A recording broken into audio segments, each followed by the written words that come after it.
Hello and welcome everyone. स्वागत है आपका मेरे official YouTube channel agriculture success point पर। और कल अपनों ने जो लेक्चर स्टार्ट किया था वो कौन सा था? वो था फैक्टर अफेक्टिंग सॉइल फॉर्मेशन, है ना, जो मृदा निर्माण है उसको प्रभावित करने वाले कारकों का जो टॉपिक था वो स्टार्ट किया था। कल का लेक्चर इसी पे था, है ना। कौन 5 फैक्टर थे, है ना। उनको फिर जोफे ने दो जो ग्रुप थे उसके अंदर डिवाइड किया, एक्टिव और पैसिव के अंदर। एक्टिव में किसको रखा था? क्लाइमेट और बायोस्फीयर को रखा था। पैसिव के अंदर किसको रखा था? टोपोग्राफी, टाइम और पेरेंट मैटर को रखा था। अपने एक्टिव की बात कल कर ली थी, क्लाइमेट और ऑर्गेनिज्म के बारे में कंप्लीट पढ़ लिया था। आज अपने पैसिव के बारे में पढ़ेंगे। और साथ में मैंने कहा था कि कल के लेक्चर के अंदर अपने पेडोट्रबेशन एक टर्म रह गई थी, उसको भी अपने कवर करेंगे। ठीक है, पेरेंट मैटर के बारे में पढ़ेंगे, उसका क्लासिफिकेशन। ठीक है, 2 टाइप का क्लासिफिकेशन है उसका। ठीक है, वो सारा अपने पढ़ेंगे इस लेक्चर में। तो चलिए लेक्चर को स्टार्ट करते हैं। और यदि आप चैनल पर नए हैं तो चैनल को सब्सक्राइब करके बेल आइकन को दबा देना, ताकि मेरी हर वीडियो का नोटिफिकेशन आपको मिल सके।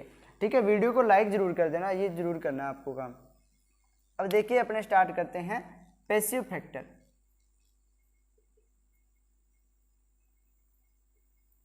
हालांकि एक ही लेक्चर में कंप्लीट हो जाता, लेकिन वो उसका इंट्रोडक्शन देना जरूरी था। ठीक है ना, उसको किसने इसके बारे में बताया था? जैसे वीवी डोकुचेव जी थे, उन्होंने कितने का फैक्टर दिए थे? 3 दिए थे ना। उसके बाद में जेनी ने 2 और दिए थे। तो उसके बारे में लगभग 35-40 मिनट का लेक्चर था, लेकिन फ़ोन के अंदर मेरे फ़ोन में 31 मिनट का लेक्चर रिकॉर्ड होता है, तो इसलिए मैंने वो कल पैसिव फैक्टर नहीं कराए। पर आज के लेक्चर में अपने इसको कंप्लीट कर लेंगे। पैसिव फैक्टर्स की बात करता हूँ तो इसके अंदर कौन कौन से आते हैं? एक तो आता है पेरेंट मैटर, ठीक है, दूसरा रिलीफ और तीसरा आता है time.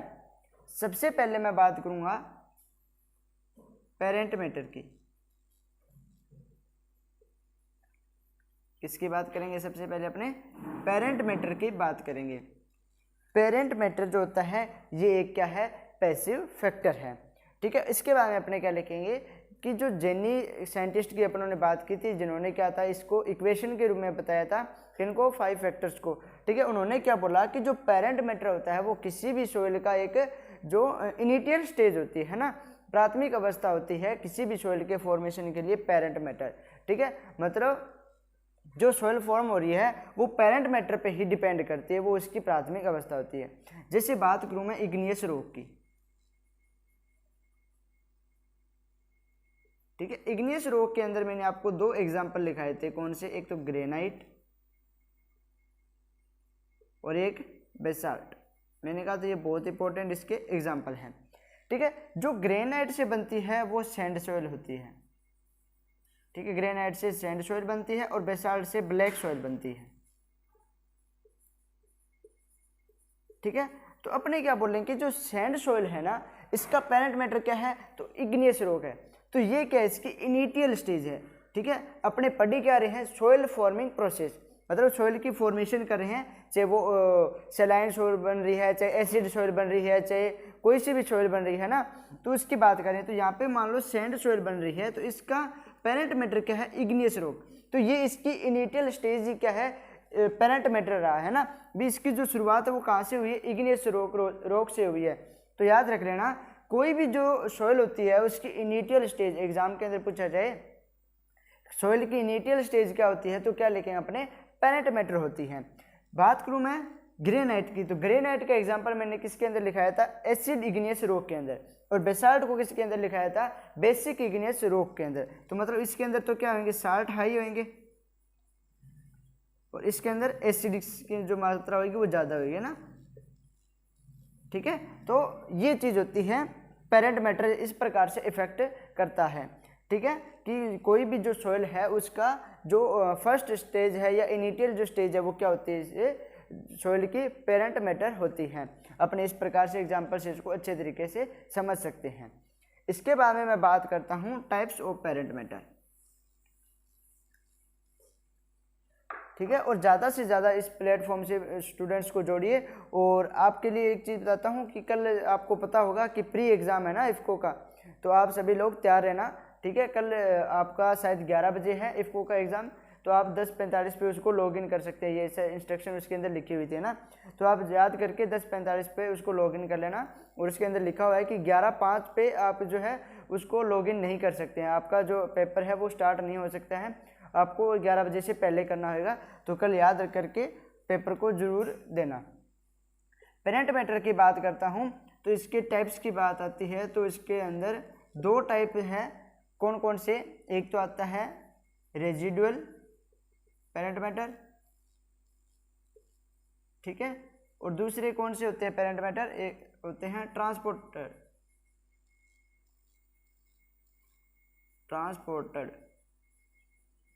Parent matter, residual parent matter और transported parent matter. Parent matter कितने टाइप का होता है? 2 टाइप का होता है, रेजिडुअल पेरेंट मैटर और ट्रांसपोर्टेड पेरेंट मैटर, ठीक है। रेजिडुअल पेरेंट मैटर क्या होता है? अब एक चीज़ ध्यान से समझना, रेजिडुअल का मतलब है कि यहाँ पे जो पेरेंट मैटर था, यदि इसी जगह पर सॉइल की फॉर्मेशन हो जाती है, मतलब यहाँ पे सॉइल जो पेरेंट मैटर मान लो, कोई रॉक मान लो, इग्नियस रॉक मान लो, यदि यहीं पे सैंडी सॉइल जब उसकी फॉर्मेशन हो जाती है तो ये इसका क्या है? रेजिडुअल पेरेंट मैटर है। यदि यही पेरेंट मैटर दूसरी जगह जाके यहाँ से ट्रांसपोर्ट होके दूसरी जगह पे यदि सॉइल की फॉर्मेशन कर रहा है तो उसको अपने बोलेंगे transported parent matter.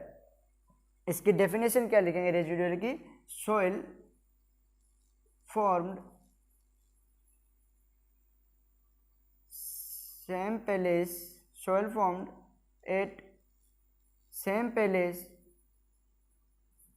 of parent matter, ठीक है। जहां पेरेंट मैटर उसी स्थान पे सेम प्लेस पे यदि सॉइल की फॉर्मेशन हो रही है तो उसको बोलेंगे रेजिडुअल पेरेंट मैटर, ठीक है। Soil formed at same place of parent matter, मतलब जहां पे पेरेंट मैटर था वहीं पे यदि उसकी फॉर्मेशन हो रही है सॉइल की तो उसको बोलते हैं रेजिडुअल पेरेंट मैटर। और ट्रांसपोर्टेड के लिए क्या लिखेंगे? Soil formed after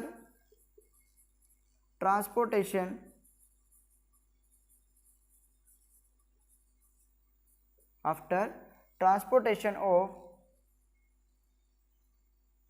soil formed after transportation of parent matter by various agent,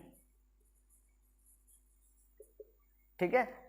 अब एक जगह से दूसरी जगह ट्रांसफर हो रहा है पेरेंट मैटर का तो उसके लिए कोई ना कोई तो एजेंट चाहिए ना, तो उस एजेंट के द्वारा जब एक जो पेरेंट मैटर है उसका ट्रांसपोर्टेशन हो गया और वहाँ पे जो सोइल फॉर्म हुई, ठीक है, सोइल का मृदा का निर्माण हुआ तो उसको क्या बोल दिया अपनों ने? जो उस पेरेंट मैटर को ट्रांसपोर्टेड पेरेंट मैटर। अब ये इस एजेंट के बेस पे ये ट्रांसपोर्टेड जो पेरेंट मैटर होता है ये अलग अलग टाइप का होता है। अपने बात करते हैं जैसे यदि ट्रांसपोर्टेशन जो है वो किसके द्वारा हो? वाटर के द्वारा हो तो उसको क्या बोलेंगे? यदि वो विंड के द्वारा हो रहा है तो उसको क्या बोलेंगे? और यहाँ से एग्जाम के अंदर क्वेश्चन आता है तो क्या लिखेंगे? ट्रांसपोर्टेड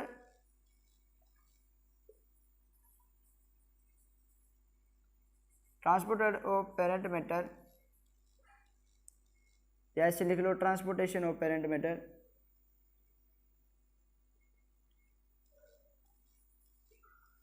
ठीक है, transportation of parent matter by water, ठीक है।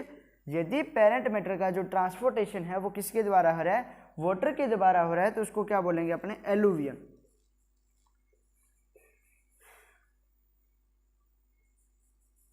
क्या बोलेंगे इसको? एलुवियम, ठीक है, ALLUVIUM, एलुवियम, ठीक है। यदि वाटर के द्वारा पेरेंट का ट्रांसपोर्टेशन हो रहा है, मतलब पानी के द्वारा यदि जो पेरेंट मैटर है वो एक स्थान से दूसरे स्थान पे जा रहा है तो उसके लिए जो टर्म यूज होती है वो होती है एलुवियम, ठीक है ना, उसको बोलते हैं एलुवियम। और एलुवियम से कौन सी बनती है? एलुवियल सोइल, है ना। आपने नाम सुना होगा कि नदियों के अंदर क्या है, जो चट्टानों से रोक जो है वो बहकर आती रहती है और वहाँ एक जगह पे सोइल बना रहती है, उस सोइल को क्या बोलते हैं अपने? एलुवियल सोइल बोलते हैं। तो जो एलुवियम है इससे कौन सी सोइल बनती है? तो इससे बनती है एलुवियल, ठीक है। यदि ट्रांसपोर्टेशन जो है, ठीक है, transportation of parent matter bye किसके द्वारा हो? ग्रेविटी के द्वारा हो। किसके द्वारा हो? ग्रेविटी के द्वारा हो तो इसको बोलते हैं कोलुवियम, ठीक है। क्या बोलते हैं इसको? कोलुवियम, ठीक है। यदि पेरेंट मैटर जो है इसका ट्रांसपोर्टेशन वाटर के द्वारा हो रहा है तो उसको बोलते हैं एलुवियम, यदि वो ग्रेविटी के द्वारा हो रहा है तो उसको बोलते हैं कोलुवियम। ठीक है ना, क्या बोलते हैं? कोलुवियम बोलते हैं। उसके बाद में यदि मैं बात करता हूँ विंड की, ठीक है, यदि ट्रांसपोर्टेशन जो है वो विंड के द्वारा हो रहा है, किसका? पेरेंट मैटर का। ठीक है, यदि जो पेरेंट मैटर का ट्रांसपोर्टेशन है वो विंड के द्वारा हो रहे हैं तो इससे एग्जाम के अंदर 2 बार क्वेश्चन आया हुआ है, दोनों का ही। यदि सैंड सोइल बन रही है इससे, तो इसके लिए जो टर्म यूज होती है वो होती है एओलिन। ठीक है, क्या टर्म यूज करेंगे अपने? एओलिन। और ये एग्जाम के अंदर क्वेश्चन पूछा हुआ है। ठीक है, यदि ट्रांसपोर्टेशन विंड के द्वारा हो रहा है और उससे सैंड सोइल बन रही है, ठीक है, कौन सी सोइल बन रही है? सैंड सोइल बन रही है, तो उसके लिए कौन सी टर्म यूज करेंगे? एओलिन। या ऐसे भी एग्जाम के अंदर पूछा हुआ है कि एओलिन इज रिलेटेड टू, तो आपके सामने ऑप्शन दिए होते हैं, उसके अंदर सैंड सोइल पे टिक करना होता है। यदि बात करूं सिल्ट और क्ले सोइल, सिल्ट और क्ले सोइल की बात करूंगा तो सिल्ट और क्ले सोइल के लिए यूज किया जाता है लोस, LOESS। ठीक है, कौन से शब्द यूज किया जाता है? लोस शब्द यूज किया जाता है। तो सैंड सोइल के लिए कौन सी टर्म? एओलिन। और सिल्ट एंड क्ले के लिए लोस शब्द जो है वो यूज किया जाता है। तो एग्जाम के अंदर ये क्वेश्चन पूछे गए हुए हैं कि यदि ट्रांसपोर्टेशन पेरेंट मैटर का वाटर के द्वारा हो रहा है तो उसको एलुवियम बोलते हैं, ग्रेविटी के द्वारा हो रहा है तो उसको कोलुवियम बोलते हैं, यदि विंड के द्वारा हो रहा है और सैंड सोइल बन रही है तो इसके लिए टर्म यूज करेंगे एओलिन, और सिल्ट एंड क्ले सोइल के लिए अपने यूज करेंगे लोस, LOESS। और ये दोनों ही एग्जाम के क्वेश्चन पूछे गए हैं, प्री पीजी के अंदर ये क्वेश्चन आए हुए हैं। ठीक है ना, तो आपको इन क्वेश्चन को अच्छे तरीके से पढ़ना है। आप इसको नोट कीजिए। इतने में इसका कैप ले लेता हूँ, दूध गिर गया उधर। ठीक है, अपने इसके बारे में 1-2 शब्द और है वो पढ़ेंगे।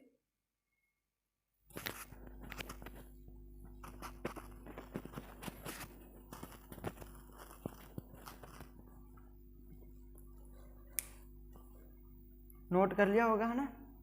यहाँ पे लिख देता हूँ इसके अंदर, बाकी जो बच गए।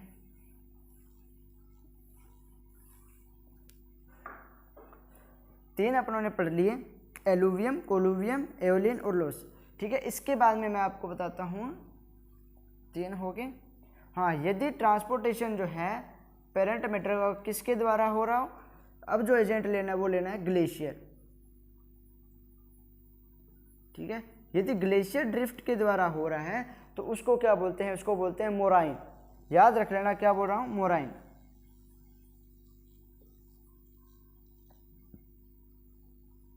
क्या शब्द यूज किया मैंने? मोराइन। ठीक है ना, अभी एक सा शब्द और आएगा।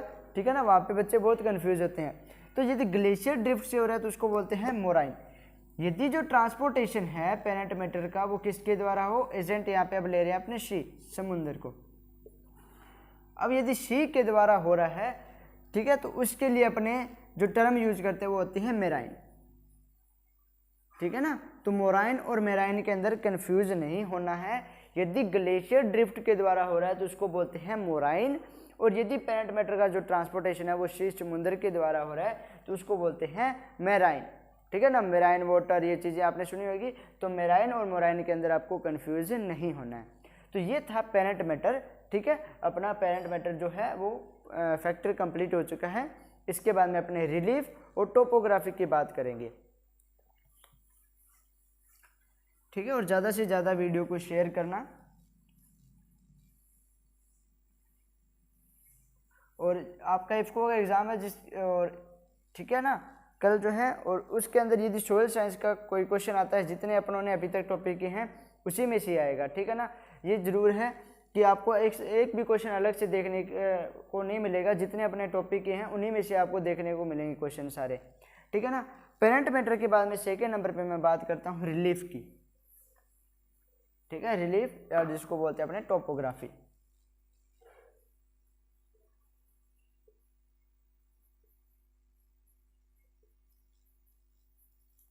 ठीक है, रिलीफ या टोपोग्राफी की बात करता हूँ।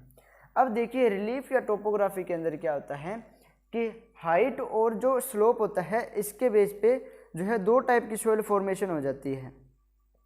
ठीक है, रिलीफ या टोपोग्राफी का मतलब क्या है कि जो भूमि की सतह है उसी की बात कर रहे हैं। यदि वो स्लोपी एरिया है तो उसके अंदर इरोजन वगैरह भी ज़्यादा होंगे, ठीक है ना। और यदि वो क्या है, समतल है, ठीक है ना, तो उसके अंदर अलग से सॉइल फॉर्मेशन होगी। तो इसको अपन इस टाइप से समझ सकते हैं।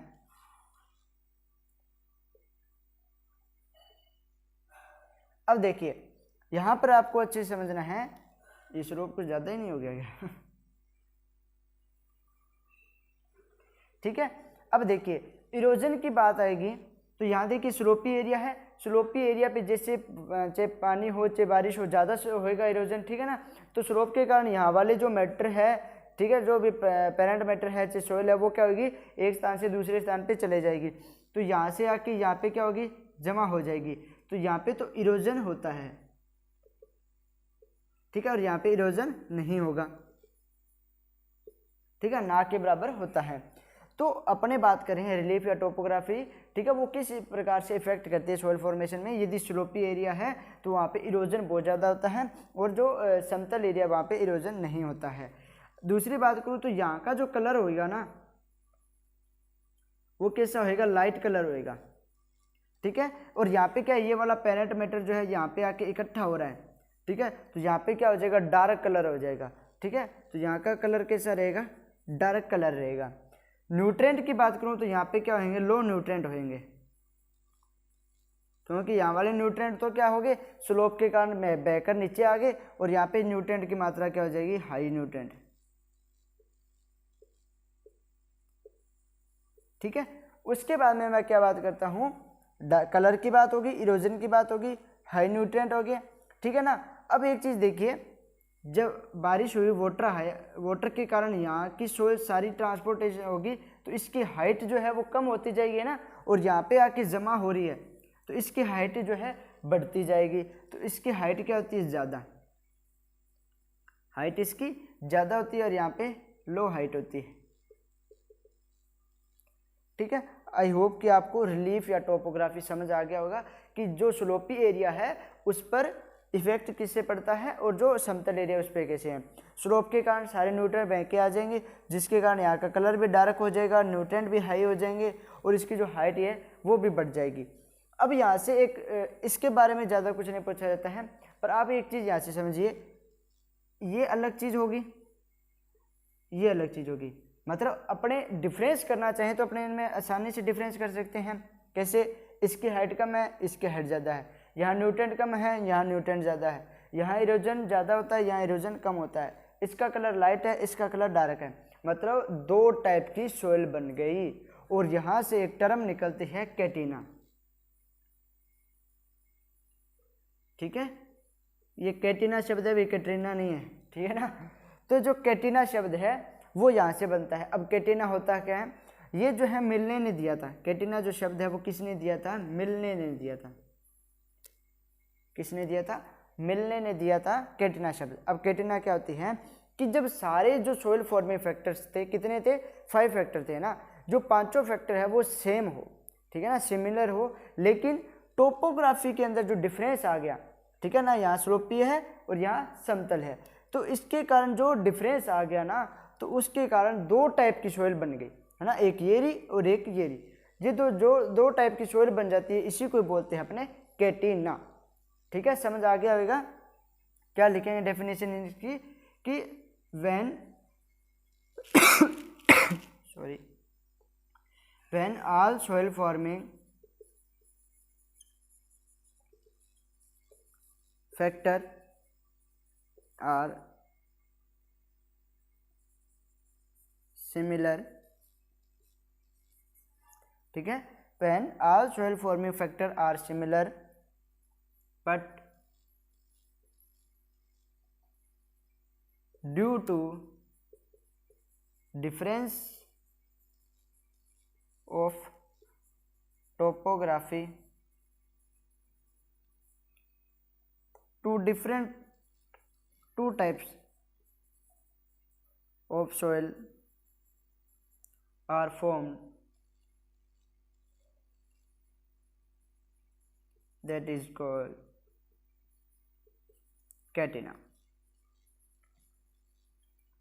ठीक है। एग्जाम के अंदर ये टर्म आई हुई है, ठीक है ना। वो डेफिनेशन दे देते हैं, आपको बताना होता है इसको क्या बोलते हैं, तो कैटिना बोलते हैं। कैटेना क्या होती है कि जब सारे सॉइल फॉर्मिंग फैक्टर क्या है सेम हो, ठीक है, उनमें कोई डिफरेंस नहीं हो, लेकिन जो टोपोग्राफी थी उसके अंदर डिफरेंस आने के कारण, ठीक है ना, उससे दो टाइप की सॉइल फॉर्म्ड होगी, इसी को बोलते हैं अपने कैटेना, ठीक है ना। इस डायग्राम से आप समझ सकते हो कि ये एक अलग टाइप की सॉइल फॉर्म हो रही है और ये भी अलग टाइप की सॉइल फॉर्म्ड हो रही है। तो दो टाइप की जो सॉइल फॉर्म्ड होगी किसके कारण, टोपोग्राफी में डिफरेंस है, मतलब यहाँ पे क्या है ढलान है और यहाँ पे समतल है, ठीक है ना, इसके कारण जो डिफरेंस है उसी को बोल दिया अपनों ने कैटेना, ठीक है ना। तो ये अपना फैक्टर कंप्लीट हो गया रिलीफ, ठीक है ना। अब अपना एक लास्ट जो है पांचवा फैक्टर और आज का तीसरा फैक्टर जो है वो करेंगे टाइम।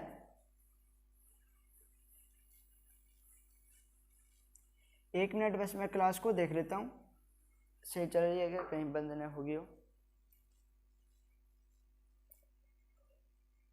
एक मिनट, ये बैटरी वाला आ गया है, बाकी चल तो सही रही है। देखिए थर्ड फैक्टर की बात करता हूँ मैं टेम्परेचर की, सॉरी टाइम,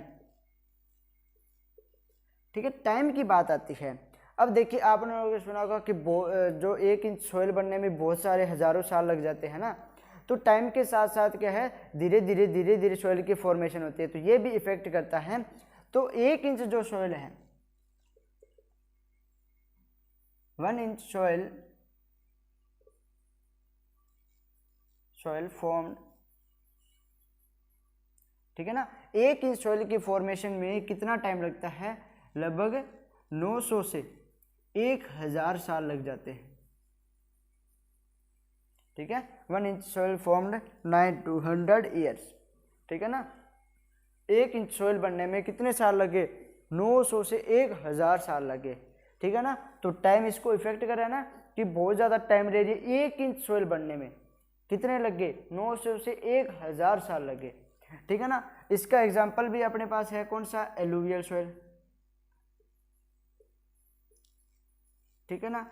आप ये 10th क्लास के अंदर अपने जो हिस्ट्री सब्जेक्ट लगता था, पता नहीं हिस्ट्री नहीं, भूगोल के अंदर पढ़ा था शायद तक, है ना, उसके अंदर अपने दो पढ़ते थे, खादर और बांगर, ठीक है ना, वो इसी के तो एग्जाम्पल है टाइम के, ठीक है ना, खादर और बांगर, ये एलुवियल सॉइल के ही टाइप हैं, खादर और बांगर। खादर कौन सी है, जो अभी बनी हुई सॉइल है उनको क्या बोल दिया, खादर। जो पुरानी है ओल्ड सॉइल फॉर्म्ड है उनको बोल दिया बांगर। तो खादर क्या है, न्यूली फॉर्म्ड सॉइल,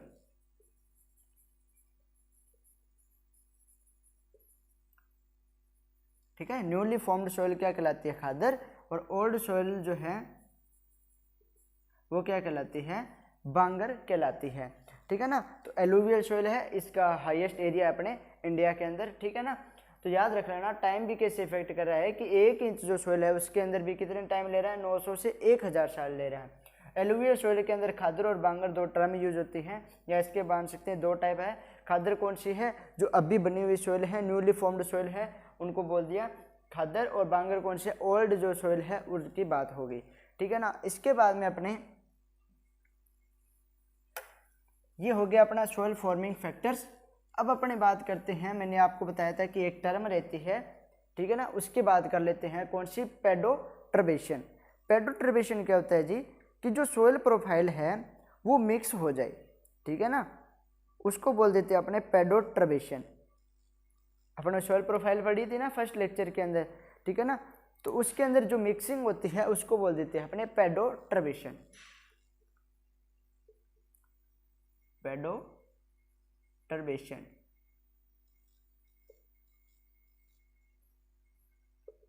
क्या बोल देते हैं इसको, पेडोट्रबेशन। ये कुछ ज्यादा डार्क है, ठीक है। पेडोट्रबेशन की बात करता हूं, पेडोट्रबेशन क्या होता है, मिक्सिंग ऑफ सॉइल प्रोफाइल, ठीक है। क्या अपने डेफिनेशन लिखेंगे, mixing of soil profile,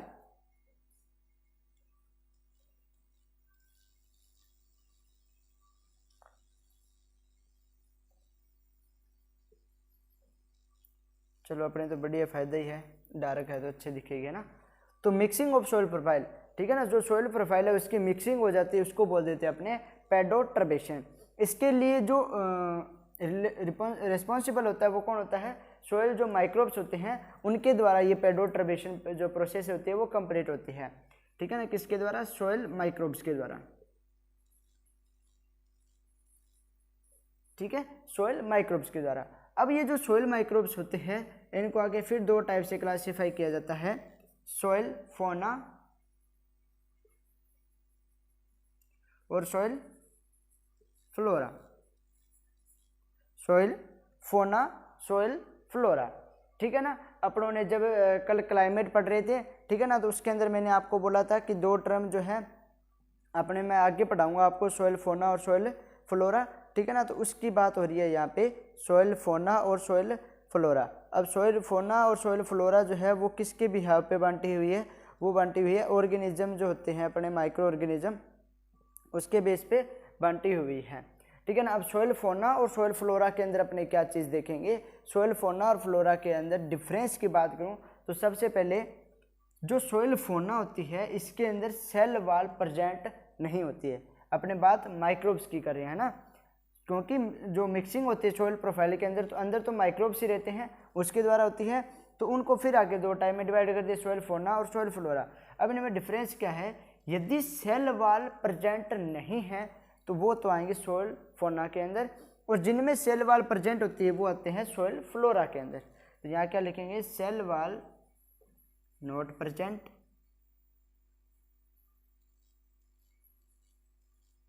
not present, और यहाँ लिखेंगे सेल वाल प्रेजेंट,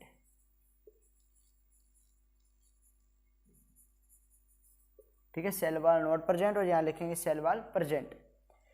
अब देखिए जो सोयल फौना है इनको दोनों को आगे दो पार्ट में डिवाइड किया जाता है, ठीक है ना, एक तो माइक्रो और एक मैक्रो, ठीक है ना, सूक्ष्म जीव और मतलब माइक्रो ऑर्गेनिज्म आगे, ठीक है ना, और इनको आगे फिर दो मतलब जो माइक्रो मतलब बहुत ज़्यादा छोटे होते हैं और मैक्रो थोड़े से इनसे बड़े।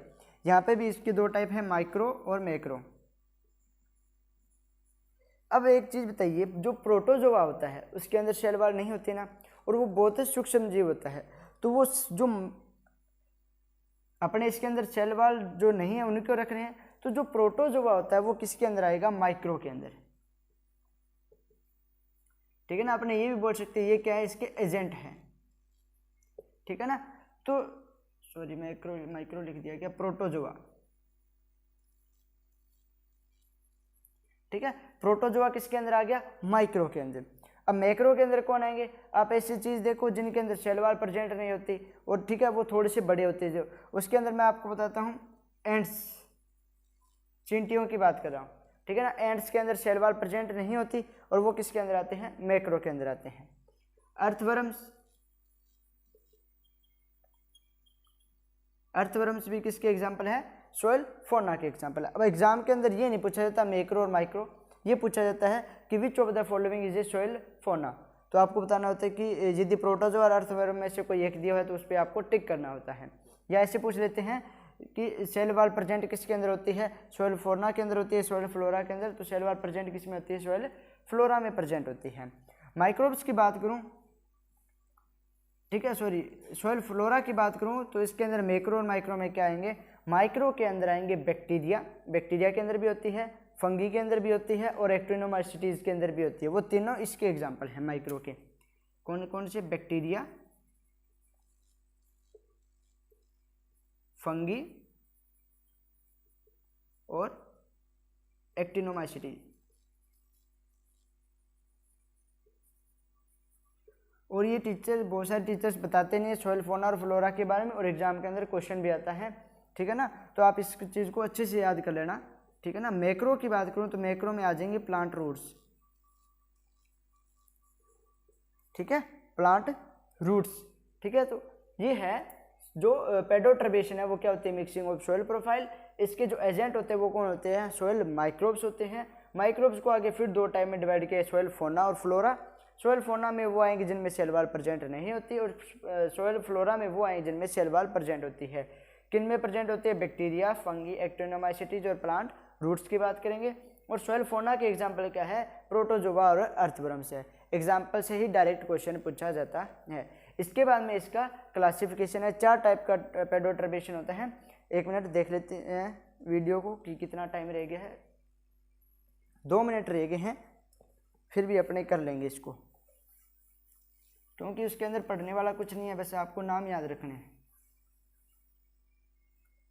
टाइप्स, ठीक है। फर्स्ट है फोनाट्रबेशन,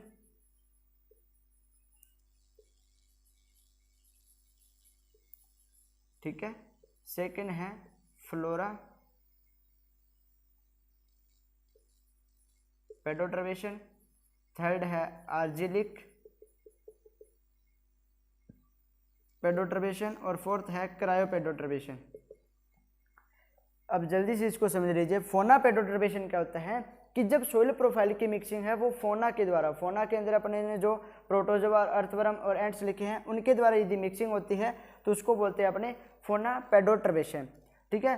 फ्लोरा के अंदर कौन से आ जाएंगे, फ्लोरा के अंदर जो प्लांट रूट्स, बैक्टीरिया, फंगी, एक्टिनोमाइसीटीज लिखे हैं उनके द्वारा यदि सोइल प्रोफाइल की मिक्सिंग होती है तो उसको बोलते हैं फ्लोरा पेडोट्रबेशन।